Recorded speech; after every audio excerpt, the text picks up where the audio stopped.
Secretary of State Marco Rubio says the goal is to create not just jobs, but jobs that pay even better for Jamaicans. All right, so let's jump into this deep dive, shall we? We're looking at some pretty interesting discussions between U.S. Secretary of State Marco Rubio and Jamaica's Prime Minister Andrew Holness, and we're basing this on a summary from the... Ourselves, why, if so many of these products are destined for the North American market, why are so many of the productive capacities located halfway around the world? And there's a lot of different reasons why that's happened. But it makes all the sense in the world to see more productive capacity, more manufacturing, more industry relocated into our hemisphere. And clearly I think Jamaica is one of those places that could benefit, and the Prime Minister has that vision for the country and the creation of not just jobs, but jobs that pay even better than the jobs that maybe some could find now. So it's an opportunity I think would be mutually beneficial, and we're going to actively seek and look for ways to make that possible. Secretary of State Marco Rubio says the goal is to create not just jobs, but jobs that pay even better for Jamaicans. All right, so let's jump into this deep dive, shall we? We're looking at some pretty interesting discussions between U.S. Secretary of State Marco Rubio and Jamaica's Prime Minister Andrew Holness, and we're basing this on a summary from the Jamaica Observer. Sounds good. It seems like a big takeaway from their meeting was all about strengthening Jamaica's manufacturing sector. Yeah, and how that could benefit both Jamaica and the U.S. Exactly, a win-win situation, at least in theory. Well, and that's what makes it so interesting, right? This focus on mutual gain. Right. I mean, the Observer piece highlights that manufacturing is already a pretty big deal in Jamaica. Makes sense. A lot of countries rely on manufacturing. Right. It provides a ton of jobs and contributes significantly to their GDP. So it's not like they're starting from scratch. No, not at all. And it seems like it's an area that the Jamaican government is very focused on for future growth. Okay, so let's get a little more specific. When we talk about Jamaican manufacturing, what are we actually talking about? What kind of things do they make? Well, it seems like a pretty diverse mix. You know, things like food processing, which makes sense given their agricultural sector. Right, taking what they grow and turning it into products. Exactly. And then there's light manufacturing, like textiles and apparel. Oh, okay, so kind of like clothing and stuff. Exactly. Interesting. And of course, there's the whole food and beverage production in general, chemicals, some electronics assembly, and even medical devices. Wow, that's quite a range. Yeah, it really is. It seems like the food, beverage, and tobacco sector is particularly strong there. Gotcha.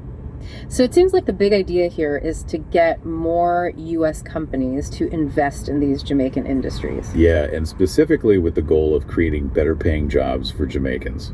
And that's really the key phrase there, isn't it? Jobs that pay even better. Why do you think there's such an emphasis on that aspect? Well, I think it ties into that bigger picture we were talking about. Yeah. You know, the idea of boosting productive capacity within our hemisphere. As opposed to relying on, say, Asia.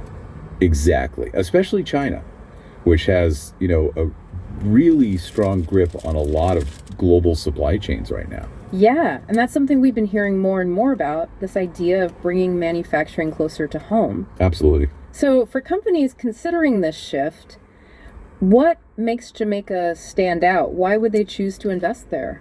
Well, location is a huge factor. Being an island nation in the Caribbean. Exactly. Strategically, it's really well positioned to serve markets throughout North and South America. I see. Plus, they have a workforce that's generally considered to be pretty skilled. So that's attractive to investors. Absolutely. It means they wouldn't necessarily have to spend as much time and money on training.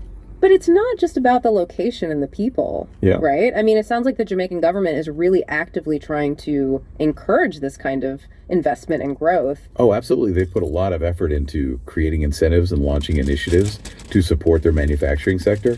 Like tax breaks and things like that. Exactly. And also programs that are designed to further enhance the skills of their workforce. Really interesting. Yeah, they seem to be going all in on this. Makes sense. And of course, a key ingredient for any manufacturing operation is going to be energy. Right. Reliable and affordable energy. Exactly.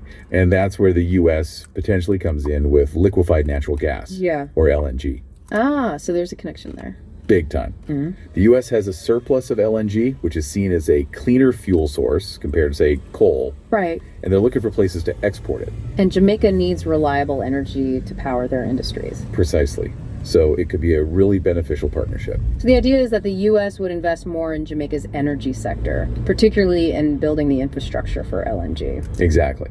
And the Jamaica Observer actually highlighted Jamaica's stable macroeconomic framework and positive growth trajectory. Which is attractive for foreign investors. Exactly. So if this all comes together, we could see a real shift in the dynamics of manufacturing in the region. Yeah, it's fascinating, isn't it? Jamaica could see substantial economic growth and, more importantly, those better paying jobs we talked about. Right, and for the U.S., it's about securing those supply chains, bringing them closer to home. Exactly. It's really a story of potential mutual benefit. It really is. So for all of you listening, I think the key takeaway here is to consider the broader implications of all of this. You know, this idea of nearshoring and the role of energy in shaping global trade. It's something to keep an eye on for sure.